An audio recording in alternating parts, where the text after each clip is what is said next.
Hola amigos, en este video vamos a hablar sobre la eficiencia e ineficiencia del precio. Incluí este video en el tema de liquidez porque habla mucho sobre el volumen y el balance entre compradores y vendedores, ¿ok?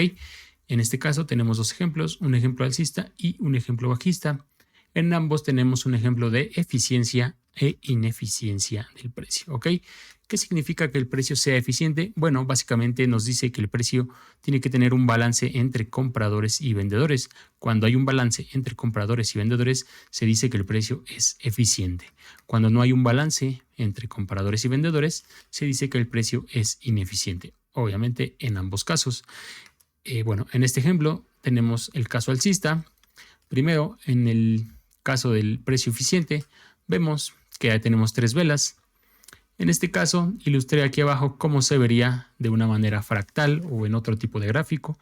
Si vemos, el precio crea altos, bajos y bajos, pero vemos que en los puntos donde se vende el precio suele regresar para impulsarse nuevamente a la alza. Esto que indicaría que hay tanto volumen como de compradores como de vendedores que permiten que el precio se mueva eficientemente, ¿ok?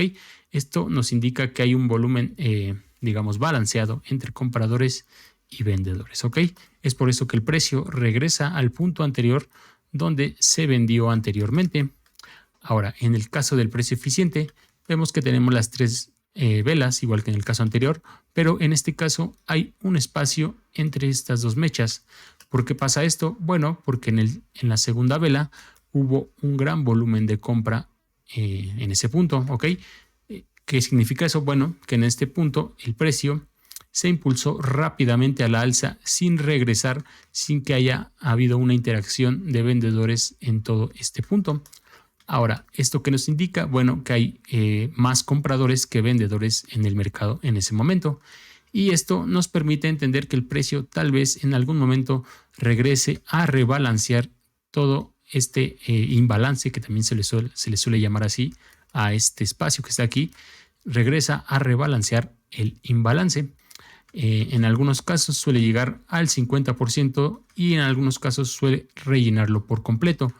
¿Por qué en algunos casos suele rellenarlo por completo? Bueno, porque tenemos que tomar en cuenta, otros conceptos como oferta y demanda, ¿ok? En este punto podría haber aquí lo que conocemos como una zona de demanda y el precio aprovecha el imbalance para rellenarlo y además reaccionar a esta zona de demanda, ¿ok? Es por eso que a veces pasa por debajo del imbalance o de la ineficiencia para llegar a una zona de demanda e impulsarse nuevamente a la alza, ¿ok? Ahora, ¿qué pasa cuando llega solamente a la mitad? Bueno, en este caso puede haber alguna zona de demanda escondida entre en todo este volumen. Obviamente no significa que el precio se haya movido únicamente al alza. Puede haber algún momento en el que el precio tuvo una ligera interacción con los vendedores, pero muy mínima. Sin embargo, eso nos puede servir como una zona de demanda, ¿ok? Y hay algunos casos donde no hay absolutamente nada, simplemente es un vacío, un imbalance donde hubo solo volumen de compradores. El precio regresa, toca ese imbalance, obviamente rebalancea el precio para que exista un balance entre compradores y vendedores y nuevamente se impulsa a la alza, ¿ok? Sin embargo, no suele ser tan fuerte como una zona de oferta o una zona de demanda, así que hay que tener cuidado a la hora de operar estas zonas, ¿ok? Pero es muy importante que entiendan por qué el precio lo rellena completamente o solo a la mitad, ¿ok? En el caso bajista tenemos lo mismo. Un caso donde el precio es eficiente. En este punto vemos que el precio crea impulsos, impulsos y retrocesos. Sin embargo, en ambos casos hay un balance porque el precio regresa al punto anterior donde el precio se compró, que fue en este punto. El precio se compró para crear lo que conocemos como el retroceso y nuevamente crear un impulso a la baja, ¿ok? Esto nos indica que hay un balance entre compradores y vendedores, ¿ok? Ahora, en el caso ineficiente, vemos que el precio deja un espacio entre estas dos mechas. ¿Por qué? Porque en este punto el precio se impulsó rápidamente a la baja, dejando sin interacción a los compradores, ¿ok? Hubo bastante volumen de vendedores que no le permitió a los compradores, digamos, tomar a una parte del mercado. En este punto, en esta ilustración, vemos que el precio no regresa al último punto donde se compró el precio, dejando este vacío de liquidez, por así decirlo, por lo que el precio suele regresar a esta zona, ya sea a rellenarlo a la mitad, rellenarlo por completo o simplemente tocarlo y nuevamente continuar su tendencia.